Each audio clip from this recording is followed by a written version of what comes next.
Hello my dear student, आज का हमारा टॉपिक है oogenesis, जिसको हम हिंदी में कहते हैं अंडजनन। तो हम बात करते हैं कि oogenesis यानी अंडजनन होता क्या है। Process of formation of mature female gametes is called oogenesis। यानी oogenesis प्रक्रिया में, अंडजनन की प्रक्रिया में क्या होता है, मैच्योर फीमेल गैमेट का फॉर्मेशन होता है, जिसको हम क्या कहते हैं, ओवा कहते हैं। और ओवा बनने की प्रक्रिया जो है वो क्या कहलाती है, ओव्यूलेशन कहलाती है, यानी उसे हम हिंदी में अंडोत्सर्ग के नाम से जानते हैं। तो इसको समझने से पहले थोड़ा सा कुछ पॉइंट को डिस्कस कर लेते हैं। पहला पॉइंट ये है कि oogenesis की प्रक्रिया मादा के ओवरी में एम्ब्रियनिक स्टेज में ही स्टार्ट हो जाती है। यानी कि जब एम्ब्रियनिक स्टेज होता है, भ्रूणावस्था होती है, उसी अवस्था में ही oogenesis की प्रक्रिया, अंडजनन की प्रक्रिया क्या होती है, स्टार्ट हो जाती है। प्रत्येक ओवरी में लगभग 20 लाख अंडजनन कोशिका का निर्माण हो जाता है। यानी जन्म के पहले ही क्या होता है, एम्ब्रियनिक स्टेज में ही ओवरी के अंदर प्रत्येक ओवरी में लगभग 20 लाख अंडजनन कोशिकाओं का निर्माण हो जाता है। ठीक है, कितनी, 20 लाख। जन्म के बाद अंडजनन कोशिका का निर्माण नहीं होता है, मतलब oogonia का जो फॉर्मेशन है वो जन्म के बाद नहीं होता है, जन्म के पहले ही एम्ब्रियनिक स्टेज में होता है। जन्म के बाद क्या होता है, केवल oogonia से क्या होता है, प्राइमरी oocyte बनते हैं और प्राइमरी oocyte से जो है फॉलिकुलर डेवलपमेंट होता है। तो जन्म के बाद में oogonia का फॉर्मेशन नहीं होता है। इसके अलावा oogonia से एम्ब्रियनिक स्टेज में ही प्राथमिक अंडक कोशिका बनती है। मतलब ये है कि एम्ब्रियनिक स्टेज में ही क्या होता है, प्राथमिक अंडक कोशिका बनती है। प्राथमिक अंडक कोशिका को हम इंग्लिश में कहते हैं प्राइमरी oocyte कहते हैं। तो ये प्राइमरी oocyte का निर्माण भी कब होता है, एम्ब्रियनिक स्टेज में ही हो जाता है। ठीक है, जब प्राथमिक अंडक कोशिका का मतलब क्या है, ये प्राइमरी oocyte, ये क्या है, प्राइमरी oocyte, जिसको हम प्राथमिक अंडक कोशिका कहते हैं। जब प्राथमिक अंडक कोशिका को ग्रेन्युलोसा, एक लेयर होती है कोशिका की, सेल की, जिसको हम क्या कहते हैं, ग्रेन्युलोसा के नाम से जानते हैं। तो जब प्राथमिक अंडक कोशिका को ग्रेन्युलोसा की परत घेर लेती है, तब इसे हम प्राइमरी फॉलिकल्स कहते हैं। क्या कहते हैं, प्राइमरी फॉलिकल्स कहते हैं। हिंदी में आप कहें तो प्राथमिक पुटिका कहा जाता है। तो पुटिका भवन की जो प्रक्रिया होती है, फॉलिकुलर डेवलपमेंट जो होता है, वो जन्म के बाद होता है। बहुत संख्या में प्राइमरी फॉलिकल्स जन्म से प्यूबर्टी स्टेज तक नष्ट हो जाते हैं। यानी कि जो प्राइमरी फॉलिकल्स बने हैं जन्म के बाद में, प्यूबर्टी स्टेज आते आते ये अधिक से अधिक संख्या में क्या होते हैं, नष्ट हो जाते हैं। ठीक है, बेकार हो जाते हैं। कौन, प्राइमरी फॉलिकल्स, प्राथमिक पुटिका। इसलिए प्यूबर्टी स्टेज पर हर ओवरी में केवल 60,000 से 80,000 फॉलिकल्स बचते हैं। यानी कि जन्म के बाद में और यौनावस्था तक का जो समय होता है, उस समय में, यौनावस्था तक के समय में प्रत्येक ओवरी में जो प्राइमरी फॉलिकल्स हैं वो कितने होते हैं, तो वो 60,000 से 80,000 तक हो सकते हैं। कितने थे, 20 लाख अंडजनन कोशिका बनी थी, और 20 लाख में से जो है, जो फॉलिकुलर सेल हैं, वो कितने बचे, 60,000 से 80,000। यमसी के दौरान प्राइमरी फॉलिकल्स ग्राफियन फॉलिकल्स में चेंज होते हैं। तो ये तो आप पढ़ ही चुके हैं मेंस्ट्रुअल साइकिल में, कि मेंस्ट्रुअल साइकिल के दौरान क्या होता है, प्राइमरी फॉलिकल्स सेकेंडरी फॉलिकल्स में, सेकेंडरी फॉलिकल्स टर्शरी फॉलिकल्स में, और टर्शरी फॉलिकल्स जो है वो ग्राफियन फॉलिकल्स में क्या होते हैं, चेंज होते हैं। तो ये सब पॉइंट आपको अपने माइंड में रखना है। इसके अलावा यहाँ पे नोट दिया गया है, इसको भी आप समझ लीजिए। जैसे यहाँ पे लिखा गया है स्पॉन्टेनियस ओव्यूलेटर। ठीक है, यानी कि ओव्यूलेटर का मतलब है जिसमें ओव्यूलेशन होता है, oogenesis होता है। तो स्पॉन्टेनियस ओव्यूलेटर क्या है, ovulation occurs without any induction. यानी जो ऐसे एनिमल्स जिनमें ओव्यूलेशन जो होता है वो बिना किसी इंडक्शन के हो जाता है, तो इसको हम कहते हैं स्पॉन्टेनियस ओव्यूलेटर के नाम से जानते हैं, जैसे ह्यूमन। मोस्टली एनिमल्स में यही जो है कंडीशन होता है, स्पॉन्टेनियस ओव्यूलेटर कंडीशन होता है। इसके अलावा दूसरा है इंड्यूस ओव्यूलेटर, ठीक है, इंड्यूस ओव्यूलेटर। तो इसका मतलब क्या होता है, ओव्यूलेशन अकर्स आफ्टर कॉपुलेशन, मतलब ये है कि जो ओव्यूलेशन है, ओव्यूलेशन की प्रक्रिया जो है वो कॉपुलेशन के बाद, मैथुन के बाद में होती है। तो इस कंडीशन को हम कहते हैं इंड्यूस ओव्यूलेटर के नाम से जानते हैं। इसका उदाहरण क्या है, रैबिट के अंदर ये कंडीशन देखने को मिलता है। अच्छा, इसके अलावा इंड्यूस ओव्यूलेटर को जो है रिफ्लेक्स ओव्यूलेटर भी कहते हैं, रिफ्लेक्स ओव्यूलेटर के नाम से भी जानते हैं। अब हम समझ लेते हैं कि जो है ये oogenesis की प्रक्रिया कैसे कैसे होती है। तो जैसे स्पर्मेटोजेनेसिस आपको हमने पढ़ाया था, तो उसमें बताया था कि वो स्पर्मेटोजेनेसिस की जो प्रक्रिया होती है वो 3 स्टेज में कंप्लीट होती है, मैच्योरेशन फेज, ग्रोथ फेज और मल्टीप्लिकेशन फेज, ग्रोथ फेज और मैच्योरेशन फेज, यानी कि गुणन प्रावस्था, वृद्धि प्रावस्था और परिपक्वता प्रावस्था। तो वही सेम कंडीशन यहाँ पर भी है, बस थोड़ा सा अंतर है। वहाँ पर क्या था कि एक स्पर्मेटोगोनिया से कितने गैमेट्स बन रहे थे, 4, लेकिन यहाँ पर गैमेट्स कितना बनेगा, एक ही बनेगा, बाकी पोलर बॉडी बनते हैं जिनका कोई फंक्शन नहीं होता। तो यहाँ पर देखिए ये क्या है, प्रीमोर्डियल जर्म सेल, यानी कि आदि जन्म कोशिकाएं हैं। इनमें क्या होगा, माइटोसिस होगा, समसूत्री विभाजन होगा, तो डिवीजन होगा, बहुत सारे सेल्स बनेंगे, 1 से 2, 2 से 4, 4 से 8, 8 से 16, इस तरह से। तो माइटोसिस होगा, इसे हम क्या, ये कौन सा स्टेज है, मैच्योरेशन फेज है, मल्टीप्लिकेशन फेज है, जिसे हम गुणन प्रावस्था के नाम से जानते हैं। तो इसमें जब माइटोसिस होगा तो बहुत सारे जो सेल्स बनेंगे, इनको क्या बोलते हैं, इसको हम oogonia बोलते हैं। क्या बोलते हैं, oogonia के नाम से जानते हैं, हिंदी में कहते हैं अंडजनन कोशिका के नाम से जानते हैं। अब क्या होगा कि इसी अंडजनन कोशिका में जो है वृद्धि हो जाएगी, और जब वृद्धि होगी तो ये कौन से स्टेज में चला जाएगा, ग्रोथ फेज में, वृद्धि प्रावस्था में चला जाएगा। तो यहाँ पर देखिए सेकंड स्टेज लिखा गया है, ग्रोथ फेज, मतलब इसी कोशिका में क्या हो जाएगा, ग्रोथ हो जाएगा, तो इसका आकार क्या होगा, बढ़ जाएगा। तो यहाँ पर देखिए इसका आकार कैसा है, और यहाँ पर इसका आकार क्या हुआ, बढ़ा हुआ है। तो इसको हम क्या बोलते हैं, इसको हम बोलते हैं प्राइमरी oocyte के नाम से जानते हैं, ठीक है, क्या बोलते हैं, प्राइमरी oocyte के नाम से जानते हैं। अब प्राइमरी oocytes में कंडीशन क्या होता है तो यही oogonia ही है, बस इसका आकार बढ़ गया, तो इसको क्या बोलते हैं, प्राइमरी oocyte, यानी कि प्राथमिक अंडक के नाम से जानते हैं। अब यहाँ से और यहाँ तक का जो स्टेज है ये मियासिस फर्स्ट होता है, लेकिन यहाँ से यहाँ तक जो है बहुत महत्वपूर्ण परिवर्तन होता है। वो परिवर्तन क्या है, वो पुटिका भवन है, ठीक है, फॉलिकुलर डेवलपमेंट की प्रक्रिया होती है। तो आपको याद रखना है कि प्राइमरी oocyte के चारों ओर जब ग्रेनुलोसा की लेयर हो जाती है, यहाँ पर देखिए ग्रेनुलोसा की लेयर जब घेर लेती है इसको, तो इसको हम क्या बोलते हैं, इसको हम प्राइमरी फॉलिकल्स बोलते हैं। तो ये किस स्टेज में प्रवेश कर जाता है, मैच्योरेशन फेज में, ठीक है, परिपक्वन प्रावस्था में प्रवेश कर जाती है, ठीक है। तो आपको सबसे पहले हम समझा देते हैं कि फॉलिकुलर डेवलपमेंट कैसे होता है। मतलब मियासिस फर्स्ट जो होता है उसी में फॉलिकुलर डेवलपमेंट होता है। जो मियासिस सेकंड होता है वो तो फर्टिलाइजेशन के बाद में होगा।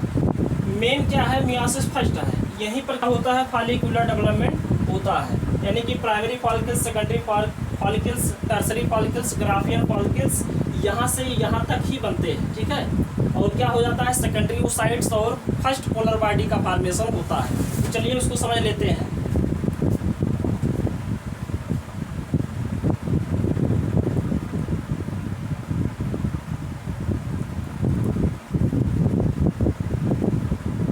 अब यहाँ पर देखिए आपको ये समझना है फॉलिकुलर डेवलपमेंट, यानी कि पुटिका निर्माण, पुटिका भवन की प्रक्रिया कैसे होती है।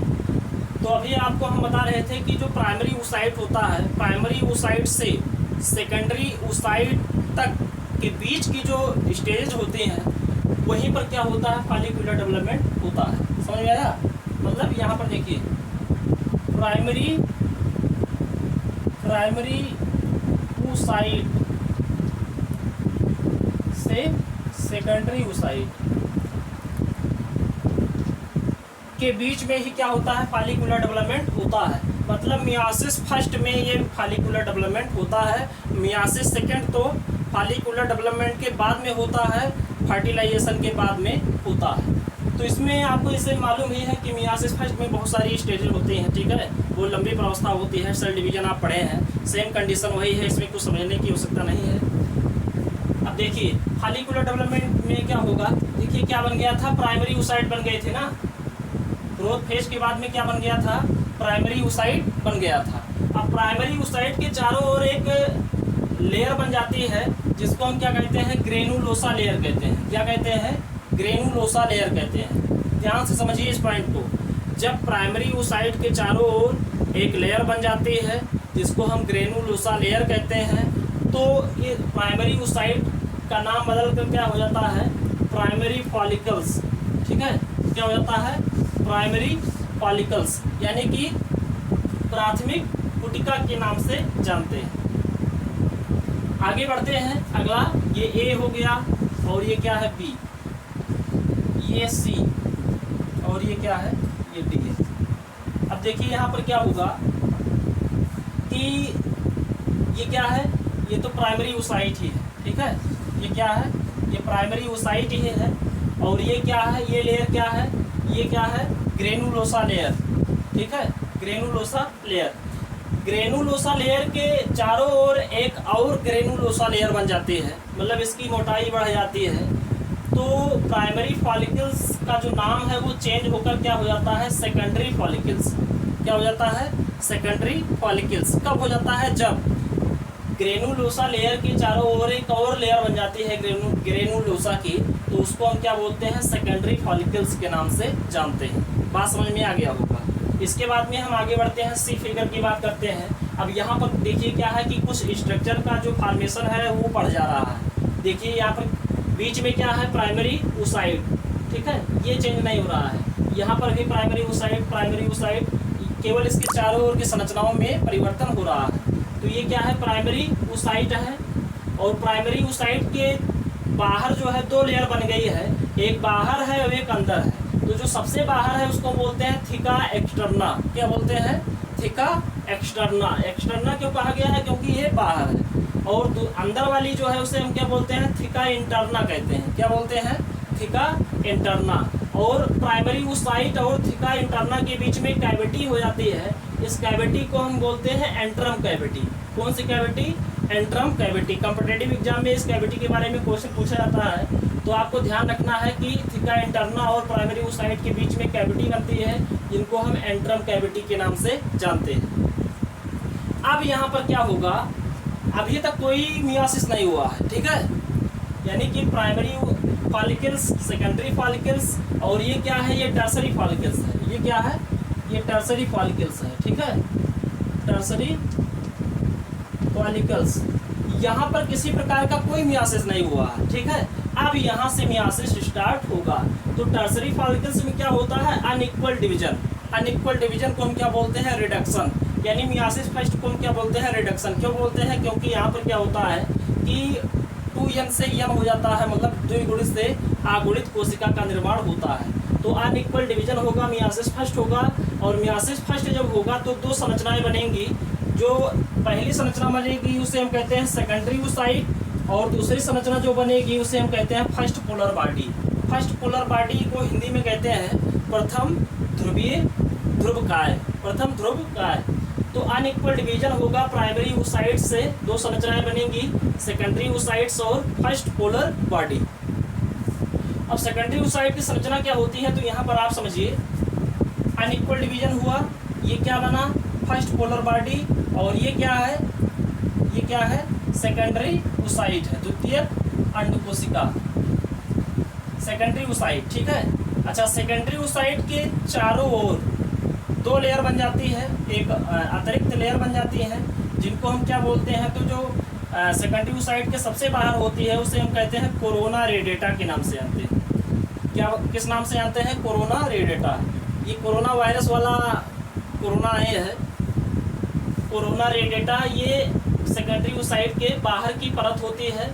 और कोरोना रेडिएटा के अंदर की जो परत होती है उसको हम कहते हैं जोना पेल्यूसिडा के नाम से जानते हैं। किस नाम से जानते हैं, जोना पेल्यूसिडा के नाम से जानते हैं। तो सेकेंडरी oocyte के बाहर जो है उसे हम कोरोना रेडिएटा कहते हैं, और जो उसके कोरोना रेडिएटा के जो अंदर होती है उसको हम जोना पेल्यूसिडा के नाम से जानते हैं। बाकी कोरोना रेडिएटा के बाहर जो दो लेयर हैं वो वही है, थिका इंटरना और थिका एक्सटर्ना। ठीक है, थिका एक्सटर्ना।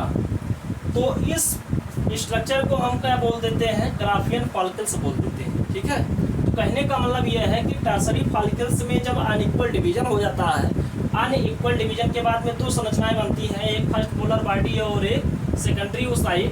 तो इस स्ट्रक्चर को ही हम क्या बोलते हैं, ग्राफियन फॉलिकल्स के नाम से जानते हैं।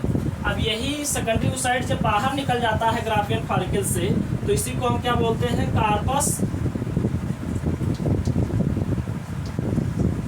ल्यूटियम,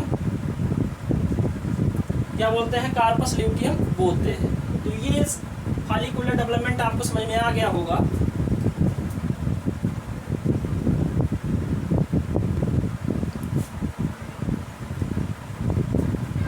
तो प्राइमरी ओसाइट से सेकेंडरी ओसाइट तक क्या कंप्लीट हो जाता है, फॉलिकुलर डेवलपमेंट की प्रक्रिया कंप्लीट हो जाती है। फॉलिक्यूलर